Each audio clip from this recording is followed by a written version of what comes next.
जय हिंद दोस्तों, मैं हूं आपका दोस्त के बी। तो चलिए कल के प्रश्नों के रिवीजन के साथ में आज के इस वीडियो की हम शुरुआत करते हैं।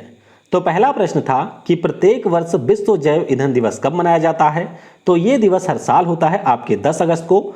ऑप्शन यहां पर बी होगा करेक्ट। अगला प्रश्न था कि अगस्त 2021 में किस अर्धसैनिक बल ने पहली महिला अधिकारियों को युद्ध में शामिल किया है। तो इन्हें शामिल किया गया आईटीबीपी के द्वारा। ऑप्शन यहां पर डी होगा करेक्ट। अगला प्रश्न था कि 12 अगस्त 2021 को इसरो के द्वारा किस रॉकेट की सहायता से GISAT-1 सैटेलाइट को लॉन्च किया जाएगा। तो रॉकेट का नाम है GSLV-F10। ऑप्शन यहां पर ए होगा करेक्ट। अगला प्रश्न था कि 22 अगस्त से लेकर के 4 सितंबर 2021 तक राष्ट्रीय सैन्य खेलों का आयोजन किस देश में किया जाएगा। तो इसका आयोजन होगा रसिया में, यानी कि ऑप्शन सी होगा करेक्ट। अगला प्रश्न था कि भारत एथलेटिक्स फेडरेशन ने किस दिन को भाला फेंक दिवस के रूप में नामित किया है। तो ये आपका दिवस होगा 7 अगस्त। ऑप्शन यहां पर बी होगा करेक्ट। अगला प्रश्न था कि राष्ट्रीय महिला आयोग की वर्तमान अध्यक्ष कौन है। तो इनका नाम है रेखा शर्मा। ऑप्शन यहां पर सी होगा करेक्ट।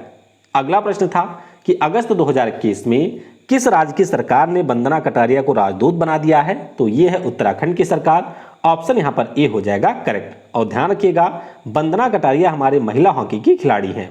अगला प्रश्न था कि प्रत्येक वर्ष विश्व शेर दिवस कब मनाया जाता है। तो यह दिवस हर साल होता है आपके 10 अगस्त को, यानी कि ऑप्शन सी होगा करेक्ट। अगला प्रश्न था कि अगस्त 2021 में प्रकाशित पुस्तक how the earth got its beauty, इसकी लेखिका कौन है। तो इसे लिखा है सुधा मूर्ति जी ने। ऑप्शन यहां पर बी होगा करेक्ट। अगला प्रश्न था कि अगस्त 2021 में पीएम मोदी की अध्यक्षता में यूनाइटेड नेशन सिक्योरिटी काउंसिल की बैठक में किस विषय के ऊपर चर्चा हुई। तो यह विषय था आपका मेरी टाइम सिक्योरिटी। ऑप्शन यहां पर सी होगा करेक्ट। अगला प्रश्न था कि 10 अगस्त 2021 को पीएम मोदी के द्वारा किस शहर से उज्ज्वला 2.0 की शुरुआत की गई। तो इसकी शुरुआत हुई है महोबा से, जो कि उत्तर प्रदेश का है। ऑप्शन यहां पर ए होगा करेक्ट। अगला प्रश्न था कि किस राज्य के सीएम द्वारा ई नगर मोबाइल ऐप और पोर्टल को लॉन्च किया गया। तो इसे लॉन्च किया है विजय रूपानी जी ने, जो कि गुजरात के सीएम हैं। ऑप्शन यहां पर बी होगा करेक्ट। अगला प्रश्न था कि अगस्त 2021 में किसके द्वारा समाज सेवी चमन लाल पर पोस्टल स्टाम्प जारी किया गया। तो इसे जारी किया उपराष्ट्रपति एमवी नायडू ने। ऑप्शन यहां पर सी होगा करेक्ट। और आखिरी प्रश्न था कि कौन सा देश आर्टिफिशियल इंटेलिजेंस द्वारा आविष्कार के लिए पेटेंट पाने वाला पहला देश बना है। तो इस देश का नाम है दक्षिण अफ्रीका, यानी कि ऑप्शन यहां पर आपका ए हो जाएगा करेक्ट। वीडियो में हम लोग आगे बढ़ें उससे पहले एक बार मैं फिर आपको बता दूं कि नीचे पिन कमेंट में मेरी जो भी ग्रुप डी की स्पेशल क्लासेज होती हैं अनअकैडमी के ऊपर, उसकी लिंक आपको मिल जाएगी। तो हर दिन 11:50 पर हम लोग जो भी आपके ग्रुप डी में प्रश्न पूछे गए थे वर्ष 2018 में, उन सारे प्रश्नों को डिस्कस करते हैं। इसके अलावा जो भी आपके करंट अफेयर के प्रश्न ग्रुप डी में पूछे जा सकते हैं, उन सभी प्रश्नों को भी हम लोग डिस्कस करते हैं। तो टोटल 60 मिनट का समय होता है और इन 60 मिनट में आपको 100 प्रश्न अटेम्प्ट करने होते हैं। और क्लास के बाद में आपकी रैंक यहां पर क्या रही है, कितने प्रश्नों का आपने सही उत्तर दिया है, यह भी आपको लाइव क्लास में ही पता चल जाता है। तो इस प्रकार से आप अपने ग्रुप डी की तैयारी यहां पर और ज्यादा बेहतर बना सकते हैं। अच्छा, ये जो आपकी क्लास है स्पेशली तो होती है ग्रुप डी के लिए, लेकिन जो आपका इस समय CHSL का एग्जाम हो रहा है, बहुत सारे प्रश्न आपके CHSL में यहीं से आ रहे हैं। तो अगर आप क्लास अटेंड करना चाहते हैं तो बस अनअकैडमी का लर्निंग ऐप डाउनलोड करिए। आपको मेरी प्रोफाइल की लिंक मिल जाएगी, उसके ऊपर क्लिक करके आप फॉलो कर सकते हैं। ध्यान रखिएगा, ये सारी क्लासेज आपके लिए बिल्कुल फ्री हैं, यानी कि कुछ भी पे करने की आपको जरूरत नहीं है। अगर आप पहली बार अनअकैडमी का ऐप इंस्टॉल करेंगे तो आपसे कोड पूछा जाएगा, तो कोड आप लोग यूज करेंगे KV10। इसके अलावा अनअकैडमी के ऊपर अगर आप लोग कोई भी सब्सक्रिप्शन यहां पर लेना चाहते हैं और उस पार्टिकुलर सब्सक्रिप्शन पर 25 से 30% का डिस्काउंट चाहते हैं, तो आप मुझसे कांटेक्ट कर सकते हैं। किसी भी कैटेगरी में, चाहे 6 से 12 का कोई कोर्स हो, IIT JEE या नीट का कोर्स हो, UPSC SSC रेलवे बैंक किसी का भी कोर्स हो, सारे कोर्स में आपको 25 से 30% का डिस्काउंट मिलेगा। और ध्यान रखिएगा, मेरा कोड है यहाँ पर KV10। तो KV10 अगर आप यूज करेंगे तो तुरंत आपको 10% का डिस्काउंट यहाँ पर मिल जाएगा। इसके अलावा हर संडे अनअकैडमी के ऊपर आपका कॉम्बैट होता है, जैसे बैंक का कॉम्बैट 10 बजे, UPSC का 11 बजे, SSC का आपका 12 बजे। तो इसमें भी आप KV10 यूज करके इनरोल कर सकते हैं। और अगर आपकी रैंक टॉप में आती है तो आप बिल्कुल मुफ्त में यहाँ पर सब्सक्रिप्शन वगैरह जीत सकते हैं। तो चलिए अब हम लोग वीडियो की शुरुआत करते हैं। पहला प्रश्न है कि अगस्त 2021 में किस राज्य की सरकार ने इंदिरा गांधी शहरी क्रेडिट कार्ड योजना की घोषणा की? तो ये घोषणा की है राजस्थान की सरकार ने। ऑप्शन यहां पर सी हो जाएगा करेक्ट। तो आपको याद होगा पिछले साल जून महीने में केंद्र सरकार के द्वारा पीएम स्वनिधि योजना की घोषणा की गई थी। उसके अंतर्गत जो भी आपके स्ट्रीट वेंडर थे उनको यहां पर 10,000 रुपए का ऋण दिया जा रहा था। तो इसी को आगे बढ़ाते हुए राजस्थान की सरकार ने एक नई योजना शुरू कर दी है और इसके अंतर्गत जो भी हमारे स्ट्रीट वेंडर्स हैं या फिर शहरों में जो ऐसे लोग हैं जो कि किसी भी सर्विस सेक्टर से जुड़े हुए थे, इस समय वो बेरोजगार हैं, तो उनको यहां पर ऋण दिया जाएगा। और ध्यान रखिएगा क्राइटेरिया ये है कि उनकी एज 18 से 40 वर्ष के बीच में होनी चाहिए। और अगर आप यहां पर ऋण लेना चाहते हैं तो 50,000 रुपए तक का यहां पर आपको ऋण मिलेगा। इसके ऊपर आपको किसी भी प्रकार का कोई ब्याज वगैरह नहीं देना है। जब आप ऋण ले लेंगे तो 3 महीने का आपको टाइम मिलेगा, यानी कि 3 महीने में आपको कोई भी ईएमआई नहीं देनी होगी। उसके बाद में अगले 12 महीने में इसे आपको पे करना होगा। तो 1 साल के लिए ये योजना है और 31 मार्च 2022 तक ये चलेगी। तो ध्यान रखिएगा राजस्थान की सरकार ने इसे शुरू किया है, तो सी होगा आपका करेक्ट। अगला प्रश्न है कि अगस्त 2021 में भारत और किस देश के बीच में नौसेना अभ्यास अल मुहेद अल हिंदी का आयोजन किया गया? तो ये जो अभ्यास है पहली बार हुआ है भारत और सऊदी अरब की नौसेना के बीच में। ऑप्शन आपका यहाँ पर ए हो जाएगा करेक्ट। अच्छा, आपको मैंने अभी बताया था 2 दिन पहले ही कि हमने यूएई के साथ में एक अभ्यास किया है जिसका नाम था जायद तलवार। तो जाहिर सी बात है यूएई आपका सऊदी अरब के बगल में ही है, तो वहीं पर सऊदी अरब का एक पोर्ट है जिसका नाम है पोर्ट अल जुबैर। तो हमारी आईएनएस कोच्चि जायद तलवार में शामिल हुई थी और ये आपकी वहीं पर गई हुई थी। तो इसने आपके यहाँ पर अल मुहेद अल हिंदी नाम के अभ्यास में भी पार्टिसिपेट किया है। तो अरब और भारत की नौसेना के बीच में ये हुआ है। सऊदी अरब की बात करते हैं तो राजधानी रियाद में है, मुद्रा यहाँ की रियाल है और राजा यहाँ के हैं सलमान बिन अब्दुल अजीज। तो कंफ्यूज बिल्कुल मत होइएगा, जायद तलवार हमने किया है यूएई के साथ में और जो आपका अल मुहेद अल हिंदी है ये हमने किया है सऊदी अरब के साथ में। तो ऑप्शन यहाँ पर आपका ए यानी कि सऊदी अरब होगा करेक्ट। अगला प्रश्न है कि आरबीआई के द्वारा डिजिटल बैंकिंग फ्रॉड के प्रति जागरूकता के लिए किसे ब्रांड एम्बेसडर चुना गया? तो यहाँ पर चुना गया है हमारे देश के दूसरे गोल्ड मेडल विजेता, नाम है इनका नीरज चोपड़ा। तो ध्यान रखिएगा ऑप्शन यहाँ पर डी हो जाएगा करेक्ट। नीरज चोपड़ा की बात करते हैं तो ये आपके जेवलिन थ्रो के खिलाड़ी हैं। 7 जून को जो आपका ओलंपिक इवेंट हुआ था उसके फाइनल में इन्होंने सबसे ज़्यादा दूरी तक भाला फेंका था, जिसके लिए ये हमारे भारत के इस साल के इकलौते गोल्ड मेडल जीतने वाले खिलाड़ी बने थे। तो इसीलिए 7 अगस्त को भाला फेंक दिवस भी मनाया जाएगा और अभी आरबीआई के द्वारा इन्हें अपना ब्रांड एम्बेसडर बनाया गया है। तो डी होगा आपका करेक्ट। ये आप देख सकते हैं ये है नीरज चोपड़ा जो कि भारतीय आर्मी में इस समय सूबेदार हैं, हरियाणा राज्य के ये खिलाड़ी हैं। तो अभी आरबीआई के द्वारा जो भी साइबर फ्रॉड होते हैं उसके बारे में लोगों को जागरूक करने के लिए इन्हें ब्रांड एम्बेसडर बनाया गया है। अगला प्रश्न है कि अगस्त 2021 में पीएम मोदी के द्वारा डैश डैश के तेल के लिए एक मिशन की घोषणा की गई। तो ये हमारा ताड़ का तेल है यानी कि पॉम ऑयल है। ऑप्शन आपका यहाँ पर बी हो जाएगा करेक्ट। देखिए अब ये योजना आपकी है क्या? आप सभी को पता होगा कि हम लोग जिस प्रकार से क्रूड ऑयल को दूसरे देशों से खरीदते हैं उसी प्रकार से जो हमारे देश में एडिबल ऑयल होता है यानी कि जो आपका खाने वाला तेल है, विशेष तौर में इसमें जो पॉम ऑयल होता है इसको भी हम लोग दूसरे देशों से खरीदते हैं। तो सरकार का टारगेट ये है कि जिस प्रकार से हम लोग अपने देश में खाने भर के अनाज का उत्पादन कर लेते हैं उसी प्रकार से हम लोग तेल का भी उत्पादन अपने देश में ही करें। और इसके लिए सरकार के द्वारा 11,000 करोड़ रुपए के राष्ट्रीय खाद्य तेल मिशन ऑयल पॉम की घोषणा की गई है। अब होगा इसके अंतर्गत क्या? तो इसके अंतर्गत जो भी हमारे इसकी खेती करने वाले किसान होंगे उन किसानों को गुणवत्तापूर्ण बीज दिए जाएंगे जिससे प्रोडक्शन बढ़ सके।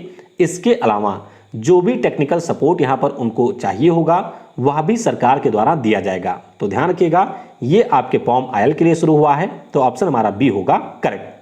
अगला प्रश्न है कि नए वैश्विक युवा विकास सूचकांक 2020 में हमारा देश किस स्थान पे रहा है? तो हम इस सूचकांक में रहे हैं 122वें स्थान पे, यानी कि ऑप्शन आपका यहाँ पर सी हो जाएगा करेक्ट। अब ये आपका एक अलग प्रकार का सूचकांक है जिसको जारी किया है यहाँ पर राष्ट्रमंडल सचिवालय ने, यानी कि जो आपके लंदन में राष्ट्रमंडल सचिवालय है उसके द्वारा 181 देशों का अध्ययन किया गया कि वहाँ के युवा क्या कर रहे हैं और उसके आधार पर इस रिपोर्ट को जारी किया गया। तो हैरान होने वाली बात वैसे भी नहीं है। आप सभी को पता होगा कि हमारे देश के युवा इस समय ज्यादातर क्या कर रहे हैं, तो इसीलिए हम लोग इसमें रहे हैं 122वें स्थान पर। सिंगापुर है पहले स्थान पर, स्लोवेनिया है दूसरे और नॉर्वे रहा है तीसरे स्थान पर। सबसे निचले पायदान पर रहा है नाइजर, तो ये भी आपको ध्यान रखना है। हम रहे हैं 122वें स्थान पे, तो ऑप्शन आपका सी होगा करेक्ट। अगला प्रश्न है कि उड़ीसा के हेरिटेज कोस्टल पोर्ट पर कॉल करने वाला पहला नेवी शिप कौन बना है? तो इस शिप का नाम है INS खंजर, यानी कि इंडियन नेवल शिप। ये अभी आपके उड़ीसा के हेरिटेज कोस्टल पोर्ट के ऊपर पहुंचा, तो ऑप्शन यहां पर डी हो जाएगा करेक्ट। देखिए, कॉल करने वाला मतलब ये नहीं है कि वहां पर जाकर के इसने किसी को फोन मिलाया है। इसका सिंपल सा मतलब है कि जो उड़ीसा में आपके गोपालपुर में हमारे देश का एक विरासत तटीय पोर्ट है, उस पोर्ट के ऊपर पहली बार एक कोई शिप पहुंची है। तो इस शिप का नाम है INS खंजर। किस लिए ये गई थी? तो मुख्य रूप से इसका उद्देश्य था कि जो तटीय सुरक्षा होती है उसके बारे में लोगों को जागरूक किया जाए, और जो भी आपका समुद्री संचालन होता है उसके बारे में भी स्थानीय लोगों को जागरूक किया जाए। तो इसीलिए ये आपका पहुंचा था गोपालपुर में। नाम इसका है INS खंजर, तो ऑप्शन आपका डी हो जाएगा करेक्ट। अगला प्रश्न है कि किस मंत्रालय के द्वारा पहले इंडिया इंटरनेट गवर्नेंस फोरम 2021 का आयोजन किया जाएगा? तो ये जो फोरम है इसका आयोजन करेगी इलेक्ट्रॉनिक्स और IT मंत्रालय, यानी कि ऑप्शन हमारा बी हो जाएगा यहां पर करेक्ट। तो बस आप ध्यान रखेंगे कि 20 से 22 अक्टूबर तक इसका आयोजन किया जाना है, और इसका विषय होगा inclusive internet for digital India. क्या होगा? Inclusive internet for digital India, और 10,000 लोग इसमें आपके होंगे शामिल। तो इलेक्ट्रॉनिक्स और IT मंत्रालय, जिसके मंत्री हैं अश्विनी वैष्णव, उसी मंत्रालय के द्वारा इसका आयोजन किया जाना है। तो ऑप्शन बी होगा यहां पर करेक्ट। अगला प्रश्न है कि अगस्त 2021 में किस राज्य ने 7 ट्राइफेड वन धन अवार्ड 2020-21 को जीत लिया है? तो इस राज्य का नाम है नागालैंड। क्या नाम है? नागालैंड इसका नाम है। तो ऑप्शन आपका बी होगा यहां पर करेक्ट। आप सभी को मैंने बताया था कि अभी 6 अगस्त के दिन में जो ट्राइफेड है, जो कि जनजातीय मामलों के अधीन एक निकाय है, इसने अपने 34वें स्थापना दिवस को मनाया था। तो उसी दौरान जो हमारे जनजातीय मामलों के मंत्री हैं अर्जुन मुंडा साहब, इन्हीं के द्वारा यहां पर जनधन अवार्ड की घोषणा की गई है। पहली बार ये अवार्ड दिया गया है, और जो आपका नागालैंड राज्य है उसको यहां पर टोटल 7 अवार्ड मिले हैं। तो बस इतना याद रखिएगा, ऑप्शन यहां पर बी होगा करेक्ट। अगला प्रश्न है कि अगस्त 2021 में किसके द्वारा डिजिटल प्रयास नामक डिजिटल लोन मंच को लॉन्च किया गया? तो इसे लॉन्च कर दिया है सिडबी ने, यानी कि small industries development bank of India ने। ऑप्शन यहां पर आपका बी हो जाएगा करेक्ट। अब डिजिटल प्रयास आपका है क्या? देखिए, इसके अंतर्गत जो हमारे यहाँ पर लघु उद्योग को बढ़ावा देने वाली एजेंसी है, जिसे हम लोग सिडबी के नाम से जानते हैं, उसके द्वारा जो भी हमारे कम आय वाले उद्यमी हैं उनको ऋण वगैरह दिया जाएगा, जिससे वे अपने व्यापार को और आगे ले जा सकें।